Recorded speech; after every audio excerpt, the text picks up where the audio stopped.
press the bell icon on the YouTube app and never miss another update.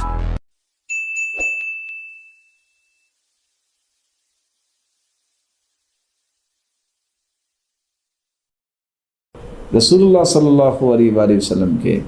بتائے ہوئے اس فرمان کو بھی یاد رکھنا چاہیے،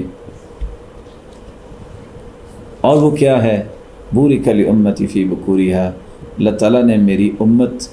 کے صبح کے وقت میں برکت ڈال دی ہے۔ امام قرطبی نے ایک بہت خوبصورت بات لکھی ہے کہ جس شہر میں 4 قسم کے لوگ ہوں اللہ تعالیٰ ان کو بلاؤں سے محفوظ کر دیتے ہیں۔ ان کی کتاب ہے الجامع لاحکام القرآن۔ نمبر 1، امام عادل لا یظلم، عادل بادشاہ جس جگہ ہو ظلم نہ کرتا ہو وہاں بلائیں نہیں آئیں گی۔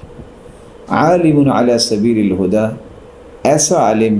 جو لوگوں کو صحیح راستہ دکھانے والا ہو، اللہ تعالیٰ ان لوگوں کو بھی محفوظ فرماتے ہیں بلاؤں سے۔ ومشائخ یأمرون بالمعروف وینہون عن المنکر ویحرضون علی طلب العلم والقرآن، ایسے نیک لوگ جو نیکی کا حکم کرتے ہیں، برائی سے منع کرتے ہیں، اور لوگوں کو طلب علم اور قرآن پہ ابھارتے ہیں کہ قرآن پڑھو، علم کی طرف آؤ، اللہ تعالیٰ ایسے لوگوں کو بھی بلاؤں سے محفوظ فرماتے ہیں۔ اور چوتھی بات امام قرطبی نے لکھی ہے، وَنِسَاؤُهُمْ مَسْتُورَاتٌ لَا يَتَبَرَّجْنَ تَبَرُّجَ الْجَاهِلِيَّةِ الْأُولَى، ایسی عورتیں جس علاقے کے اندر باپردہ عورتیں ہوں اور بے پردگی پھیلانے والی نہیں ہیں، اللہ تعالیٰ ایسی قوم کو بھی محفوظ فرماتے ہیں۔ اس لیے رسول اللہ صلی اللہ علیہ وآلہ وسلم نے کتنی اچھی بات کہی کہ مومنہ عورت جو ہے وہ باپردہ ہوتی ہے، المرأة عورہ،